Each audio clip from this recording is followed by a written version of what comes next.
हरे कृष्णा। धृतराष्ट्र बोले, बहुत से शिल्पी लगाकर एक परम सुंदर दर्शनीय और विशाल सभा भवन का निर्माण करें। उसमें 100 दरवाजे हों, 1000 खंबे लगे हों। फिर सब देशों से बढ़ई बुलाकर उस सभा भवन के खंभों और दीवारों में रत्न जड़वा दिए जाएं। इस प्रकार जब वह सुंदर एवं सुसज्जित सभा भवन जब सुखपूर्वक प्रवेश करने योग्य हो जाए, तब धीरे से मेरे पास आकर इसकी सूचना दो। महाराज, दुर्योधन की शांति के लिए ऐसा निश्चय करके राजा धृतराष्ट्र ने विदुर के पास दूत भेजा। विदुर से पूछे बिना उनका कोई भी निश्चय नहीं होता था। जुए के दोषों को जानते हुए भी वे पुत्र स्नेह से उसकी ओर आकृष्ट हो गए थे।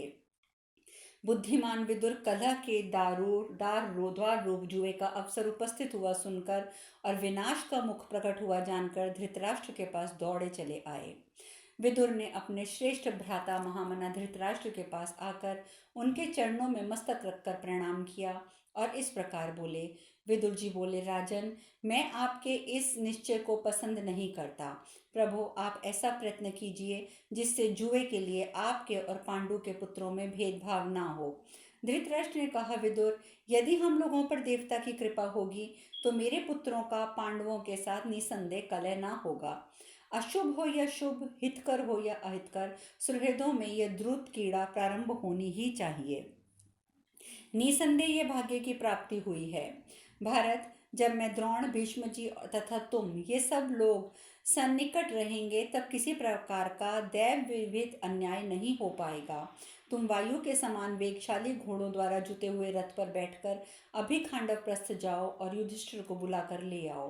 विदुर, मेरा निश्चय तुम युधिष्ठिर से ना बताना, यह बात मैं तुमसे कह देता हूँ। मैं देव को भी प्रबल मानता हूँ, जिसकी प्रेरणा से ये द्यूत क्रीड़ा का आरंभ होने जा रहा है। धृतराष्ट्र के ऐसा कहने पर बुद्धिमान विदुर जी यह सोचते हुए कि ये द्यूत क्रीड़ा अच्छी नहीं है, अत्यंत दुखी होकर महाज्ञानी गंगानंदन भीष्म जी के पास गए। इस प्रकार दुर्योधन संताप विषयक 49वां अध्याय पूर्ण हुआ।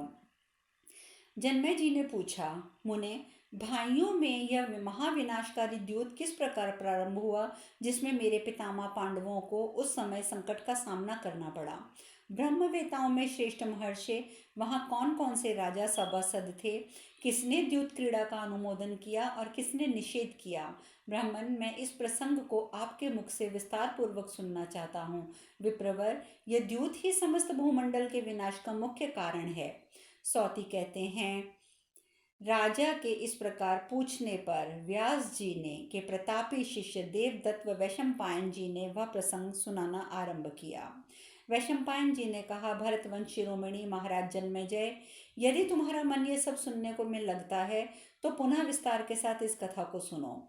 विदुर का विचार जानकर अंबिकानंदन राजा धृतराष्ट्र ने एकांत में दुर्योधन से पुनः इस प्रकार कहा, गांधारी नंदन, जुए का खेल नहीं होना चाहिए। विदुर इसे अच्छा नहीं बताते हैं। महाबुद्धिमान विदुर हमें कोई ऐसी सलाह नहीं देंगे जिससे हम लोगों का अहित होने वाला हो। विदुर जो कहते हैं उसी को मैं अपना सर्वोत्तम हित मानता हूँ। बेटा, तुम भी वही करो। मेरी समझ में तुम्हारे लिए भी यही हितकर है। उदार बुद्धि वाले इंद्र गुरु देवर्षि भगवान बृहस्पति ने परम बुद्धिमान देवराज इंद्र को जिस शास्त्र का उपदेश दिया था, वह सब उसके रहस्य सहित महाज्ञानी विदुर जानते हैं। बेटा, मैं भी सदा विदुर की बात मानता हूँ। कुरुकुल में सबसे श्रेष्ठ और मेधावी विदुर माने गए हैं तथा वृषणी वंश में पूजित उद्धव को परम बुद्धिमान बताया गया है। अतः बेटा, जुआ खेलने में कोई लाभ नहीं है। जुए में वैर विरोध की संभावना दिखाई देती है। वैर विरोध होने से राज्य का नाश हो जाता है। अतः पुत्र, जुए का आग्रह छोड़ दो। पिता माता को चाहिए कि पुत्र को उत्तम कर्तव्य की शिक्षा दें, इसीलिए मैंने ऐसा कहा है। बेटा, तुम अपने बाप दादा के पद पर प्रतिष्ठित हो। तुमने वेदों का स्वाध्याय किया है, शास्त्रों से विद्यता प्राप्त की है, घर में सदा तुम्हारा लालन पालन हुआ है। महाबाहो, तुम अपने भाइयों में बड़े हो, अतः राजा के पद पर स्थित होकर तुम्हें किस कल्याणमय वस्तु की प्राप्ति नहीं हो सकती? दूसरे लोगों के लिए जो अलभ्य है वह उत्तम भोजन और वस्त्र तुम्हें प्राप्त हैं, फिर तुम क्यों शोक करते हो? महाबाहो, तुम्हारे बाप दादों का यह महान राष्ट्र धन धान्य से संपन्न है। स्वर्ग में देवराज इंद्र की भांति तुम इस लोक में सदा सब पर शासन करते हुए शोभा पाते हो। तुम्हारी उत्तम बुद्धि प्रसिद्ध है। फिर तुम्हें शोक के कारणभूत यह दुखदायिनी चिंता कैसे प्राप्त हो गई, यह मुझे बताओ। दुर्योधन बोला, मैं अच्छा खाता हूँ, अच्छा पहनता हूँ। इतना ही देखते हुए जो पापी पुरुष शत्रुओं के प्रति ईर्ष्या नहीं करता, वह अधम बताया गया है। राजेंद्र, ये साधारण लक्ष्मी मुझे प्रसन्न नहीं कर पाती। मैं तो कुंती नंदन युधिष्ठिर की उस जगमगाती हुई लक्ष्मी को देखकर व्यथित हो रहा हूँ। सारी पृथ्वी युधिष्ठिर के अधीन हो गई है, फिर भी मैं पाषाण तुल्य हूँ, जो कि ऐसा दुख प्राप्त होने पर भी जीवित हूँ और आपसे बात कर रहा हूँ। नीप, चित्रक, कुकर, कारस्कर और लोहजंग आदि क्षत्रिय नरेश युधिष्ठिर के घर में सेवकों की भांति सेवा करते हुए शोभा पा रहे थे। हिमालय प्रदेश और समुद्री द्वीपों में रहने वाले और रत्नों की खानों के सभी अधिपति मल्लेश जातीय नरेश युधिष्ठिर के घर में प्रवेश करने नहीं पाते थे। उन्हें महल से दूर ही ठहराया गया था। महाराज, मुझे अन्य सब भाइयों से ज्येष्ठ और श्रेष्ठ मानकर युधिष्ठिर ने सत्कार पूर्वक रत्नों की भेंट देकर लेने के काम पर नियुक्त कर दिया था। भारत वहां भेंट लाए हुए नरेशों में के द्वारा उपस्थित श्रेष्ठ और बहुमूल्य रत्नों की जो राशि एकत्रित हुई थी, उसका आर पार दिखाई नहीं देता था। उस रत्न राशि को ग्रहण करते करते जब मेरा हाथ थक गया, तब मेरे थक जाने पर राजा लोग राशि लिए बहुत दूर तक खड़े दिखाई देने लगे थे। भारत, बिंदु सरोवर में लाए हुए रत्नों द्वारा मायासुर ने एक कृत्रिम पुष्पक निर्माणी का निर्माण किया था, जो स्फटिक मणि की शिलाओं से आच्छादित है। वह मुझे जल से भरी हुई सी दिखाई दी। भारत, जब मैं उसमें उतरने के लिए वस्त्र उठाने लगा, तब भीमसेन ठठाकर हंस पड़े। शत्रु की विशिष्ट समृद्धि से मैं मूढ़ सा हो गया था और रत्नों से रहित तो था ही। उस समय वहां यदि मैं समर्थ होता तो भीमसेन को वहीं मार गिराता। राजन, यदि मैं भीमसेन को मारने का उद्योग करता तो मेरा भी शिशुपाल की सी दशा हो जाती, इसमें भी कोई संशय नहीं है। शत्रु के द्वारा किया हुआ उपहास मुझे दग्ध किए देता है। नरेश्वर, मैं पुनः एक वैसी ही बावली की देखकर जो कमलों में सुशोभित हो रही थी, समझा कि ये पहले की पुष्करणी की भांति स्फटिक शिला से पाट कर बराबर कर दी गई होगी, परंतु वास्तव में वह जल से परिपूर्ण थी। इसीलिए मैं भ्रम से उसमें गिर पड़ा। वहां श्री कृष्ण अर्जुन के साथ मेरी ओर देखकर जोर जोर से हंसने लगे। स्त्रियों सहित द्रौपदी भी मेरे हृदय पर चोट पहुंचाते हुए हंस रही थी। मेरे सब कपड़े जल में भीग गए थे।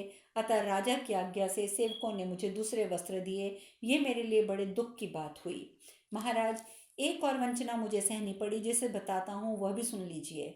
एक जगह बिना द्वार के ही द्वार की आकृति बनी हुई थी। मैं उसी से निकलने लगा, अतः शिला से टकरा गया, जिससे मेरे ललाट में बड़े जोर की चोट लगी। उस समय नकुल और सहदेव ने दूर से मुझे टकराते हुए देखकर निकट आकर अपने हाथों से मुझे पकड़ लिया और दोनों भाई साथ रहकर मेरे लिए शोक करने लगे। वहां सहदेव ने मुझे आश्चर्य में डालते हुए बार बार यही कहा, राजन, ये दरवाजा है, इधर चलिए। महाराज, वहां भीमसेन ने मुझे धृतराष्ट्र पुत्र कहकर संबोधित किया और हंसते हुए कहा, राजन, इधर दरवाजा है। मैंने उस सभा में जो जो रत्न देखे, उसके मैंने कभी नाम भी नहीं सुने थे। अतः इन सब बातों के लिए मेरे मन में बहुत संताप हो रहा है। इस प्रकार महाभारत सभा पर्व में दुर्योधन संताप विषयक 50वां अध्याय पूर्ण हुआ। दुर्योधन ने बोला, भारत, मैंने पांडवों के यज्ञ में राजाओं के द्वारा भिन्न भिन्न देशों से लाए हुए जो उत्तम रत्न देखे थे, उन्हें बताता हूँ, सुनिए। भरत कुलभूषण, आप सच मानिए, शत्रुओं का वह वैभव देखकर मेरा मन मूढ़ सा हो गया था। मैं इस बात को ना जान सका कि वह धन कितना है और किस देश से लाया गया है। कंबोज नरेश ने भेड़ के ऊन, बिल में रहने वाले चूहे आदि के रोएं तथा बिल्लियों की रोम वालियों से तैयार किए हुए सुवर्ण चित्रित बहुत से सुंदर वस्त्र और मृग चर्म भेंट किए थे। तीतर पक्षी की भांति चितकबरे और तोते के समान नाक वाले 300 घोड़े दिए थे। इसके सिवा 300 ऊँटनियाँ और खच्चरियाँ भी दी थी, जो पीलू, शमी और इंदुक खाकर मोटी ताज़ी हुई थी। महाराज, ब्राह्मण लोग तथा गाय बैलों का पोषण करने वाले वैश्य और दास, कर्म के योग्य सभी महात्मा धर्मराज की प्रसन्नता के लिए 3 खर्ब के लागत की भेंट लेकर दरवाजा रोके खड़े थे। ब्राह्मण लोग तथा हरी भरी खेती उपजा कर जीवन निर्वाह करने वाले और बहुत से गाय बैल रखने वाले वैश्य सैकड़ों दलों में इकट्ठे होकर सोने के बने हुए सुंदर कलश एवं अन्य भेंट सामग्री लेकर द्वार पर खड़े थे, परंतु भीतर प्रवेश नहीं कर पाते थे। द्विजों में महान राजा कुणिंद ने परम बुद्धिमान धर्मराज युधिष्ठिर को बड़े प्रेम से एक शंख निवेदन किया। उस शंख को सब भाइयों ने मिलकर किरीटधारी अर्जुन को दे दिया। उसमें सोने का हार जड़ा हुआ था और 1000 स्वर्ण मुद्राएं मढ़ी गई थी। अर्जुन ने उसे सादर ग्रहण किया। वह शंख अपने ही तेज से प्रकाशित हो रहा था। साक्षात विश्वकर्मा ने उस रत्नों से द्वारा विभूषित किया था। वह बहुत ही सुंदर और दर्शनीय था। साक्षात धर्म ने उस शंख को बार बार नमस्कार करके धारण किया। अन्नदान करने पर शंख अपने आप बज उठता था। उस समय वह शंख बड़े जोर से अपनी ध्वनि का विस्तार किया। उसमें गंभीर नाद से समस्त भूमिपाल तेजोविहीन होकर पृथ्वी पर गिर पड़े। केवल धृष्टद्युम्न, पांडव, सात्विक और 8वें श्री कृष्ण धैर्यपूर्वक खड़े रहे। ये सब के सब एक दूसरे का प्रिय करने वाले और शौर्य से संपन्न थे। इन्होंने मुझको तथा दूसरे भूमिपालों को मूर्छित सा हुआ देखकर जोर जोर से हंसना आरंभ किया। उस समय अर्जुन ने अत्यंत प्रसन्न होकर एक श्रेष्ठ ब्राह्मण को 500 पुष्ट बैल दिए। वे बैल गाड़ी का बोझ ढोने में समर्थ थे और उनके सींगों में सोना मड़ा हुआ था। भारत राजा सुमुख ने राजा अजातशत्रु युधिष्ठिर के पास भेंट की प्रमुख वस्तुएं भेजी थी। कुणिंद ने भांति भांति के वस्त्र और सुवर्ण दिए थे। काश्मीर नरेश ने मीठे और रसीले शुद्ध अंगूरों के गुच्छे भेंट किए थे। साथ ही सब प्रकार की उपहार सामग्री लेकर उन्होंने पांडुनंदन युधिष्ठिर की सेवा में उपस्थिति की थी। कितने ही यवन मन के समान वेग वाले पर्वतीय घोड़े, बहुमूल्य आसन, नूतन सूक्ष्म विचित्र दर्शनीय और कीमती कंबल, भांति भांति के रत्न तथा अन्य वस्तुएं द्वारा राजद्वार पर खड़े थे और फिर भी वह अंदर नहीं जा पा रहे थे। कलिंग नरेश श्रुतायु ने उत्तम मणिरत्न भेंट किए। इसके सिवा उन्होंने दूसरे भूमिपालों से दक्षिण समुद्र के निकट सैकड़ों उत्तरीय वस्त्र, शंख, रत्न, अन्य उपहार सामग्री लेकर पांडुनंदन युधिष्ठिर को समर्पित की। पांडे नरेश ने मलय दुर्दुर पर्वत के श्रेष्ठ चंदन के 96 भार युधिष्ठिर को भेंट किए। फिर उतने ही शंख भी समर्पित किए। चोल और केरल देश के नरेशों ने असंख्य चंदन, अगरू, मोती, वैदुर्य, चित्रक नामक रत्न धर्मराज को अर्पित किए। राजा अश्मक ने बछड़ों सहित 10,000 दुधारू गौवें भेंट करी, जिनके सींगों में सोना मड़ा हुआ था। गले में सोने के आभूषण पहने गए थे। उनके थन घड़ों के समान दिखाई पड़ते थे। सिंधु नरेश ने स्वर्ण मालाओं से अलंकृत 25,000 सिंधु देशीय घोड़े उपहार में दिए। सौवीर राज ने हाथी जुते हुए रथ प्रदान किए, जो 300 से कम नहीं थे। उन रथों को सुवर्ण, मणि और रत्नों से सजाया गया था। वे दोपहर के सूर्य की भांति जगमगा रहे थे। उनसे जो प्रभा फैल रही थी, उसकी कहीं उपमा नहीं थी। उन रथों के सिवा उन्होंने अन्य सब प्रकार की भी उपहार सामग्री युधिष्ठिर को भेंट की थी। नरश्रेष्ठ भरतनंदन, अवंती नरेश नाना प्रकार के सहस्त्रों रत्न, हार, श्रेष्ठ अंगद, बाजूबंद, भांति भांति के अन्यान्य आभूषण, 10,000 दासियों तथा अन्यान्य उपहार सामग्री द्वारा लेकर राजसभा के द्वार पर खड़े थे और भीतर जाकर युधिष्ठिर के दर्शन पाने को उत्सुक हो रहे थे। दर्शन नरेश, चेदीराज, पराक्रमी राजा शूरसेन ने भी सब प्रकार के उपहार सामग्री युधिष्ठिर को समर्पित किए। राजन काशी नरेश ने तो बड़ी प्रसन्नता के साथ 80,000 गौवें, 8,000 गजराज और नाना प्रकार के भेंट दिए। इस प्रकार सभी ने इतने रत्न दिए कि जिनकी गिनती कर पाना असंभव है, जिन्हें मैं असंख्य मानता हूँ। महाराज, भड़ोच निवासी शूद्र राजा ब्राह्मणों के उपभोग में आने योग्य रिंकू मृग के चर्म तथा नाना प्रकार की सामग्री लेकर भी इकट्ठे हुए थे। असंख्य बहुमूल्य वस्तुओं को देकर सभी देशों के नगरपति महात्मा पांडुनंदन युधिष्ठिर के यज्ञ मंडप में प्रविष्ट हुए थे। इस प्रकार दुर्योधन संताप विषयक 91वां अध्याय पूर्ण हुआ। दुर्योधन आगे बोलता है, अनग राजाओं द्वारा युधिष्ठिर के यज्ञ में दिए गए जिस महान धन संग्रह का वहां पर वाचन हुआ था, वह अनेक प्रकार का था। वृष्णि कुलभूषण वासुदेव नंदन श्री कृष्ण ने भी अर्जुन का आदर करते हुए 14,000 उत्तम हाथी दिए। श्री कृष्ण अर्जुन की आत्मा है और अर्जुन श्री कृष्ण के आत्मा हैं। अर्जुन श्री कृष्ण से जो कह देंगे वह सब वे निसंदेह पूर्ण करेंगे। श्री कृष्ण अर्जुन के लिए परम धाम को भी त्याग सकते हैं। इस प्रकार अर्जुन श्री कृष्ण के लिए अपने प्राणों तक का त्याग कर सकते हैं। मलय और दुर्दुर पर्वत से वहां के राजा लोग सोने के घड़ों में रखे हुए सुगंधित चंदन रस तथा चंदन तथा अगरू के ढेर भेंट लेकर भी वहां आए थे। अनेक देशों में उत्पन्न और विभिन्न जाति के लोगों के आगमन से युधिष्ठिर के यज्ञ मंडप में मानो सब पूर्ण लोक ही एकत्र हुआ जान पड़ता था। मेरे शत्रुओं के घर में राजाओं द्वारा लाए हुए बहुत से छोटे बड़े उपहारों को देखकर दुख से मुझ में मरने की इच्छा होती है। राजन, पांडवों के यहाँ जिन लोगों का भरण पोषण होता है उसकी संख्या मैं आपको बता रहा हूँ। राजा युधिष्ठिर उन सब के लिए कच्चे पक्के भोजन की व्यवस्था करते हैं।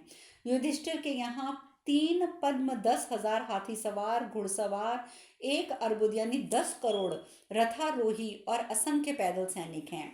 युधिष्ठिर के यज्ञ में कच्चा अन्न तोला जा रहा था, कहीं पक रहा था, कहीं परोसा जा रहा था, कहीं ब्राह्मणों के पुण्यवाचक की ध्वनियां सुनाई देती थी। मैंने युधिष्ठिर के यज्ञ मंडप में सभी वर्ण के लोगों में से किसी को भी ऐसा नहीं देखा जो खा पीकर आभूषणों से विभूषित और सुसकृत ना हुआ हो। राजा युधिष्ठिर के घर में बसने वाले जिन 88,000 स्नातकों का भरण पोषण करते हैं उनमें से प्रत्येक की सेवा में 30-30 दास दासी उपस्थित रहते हैं। वे सब ब्राह्मण भोजन से अत्यंत तुष्ट और संतुष्ट होकर राजा युधिष्ठिर को उसके काम क्रोध आदि शत्रुओं के विनाश के लिए उसे आशीर्वाद देते हैं। इस प्रकार युधिष्ठिर के महल में दूसरे 10,000 उधर्ववेत्ता यति भी सोने की थालियों में भोजन करते हैं। राजन, उस यज्ञ में द्रौपदी प्रतिदिन स्वयं पहले भोजन ना करके इस बात की देखभाल करती है कि कुबड़े और बौनों से लेकर सब मनुष्यों में से किसने खाया और किसने अभी तक भोजन नहीं किया है। भारत, कुंती नंदन युधिष्ठिर को 2 ही कुल के लोग कर नहीं देते थे, संबंध के कारण पंचाल और मित्रता के कारण अंधक एवं वृष्णिवंशी। इस प्रकार महाभारत सभा पर्व के अंतर्गत द्यूत पर्व में दुर्योधन संताप विषयक 52वां अध्याय पूर्ण हुआ। शेष कथा कल। हरे कृष्णा। हरे कृष्णा।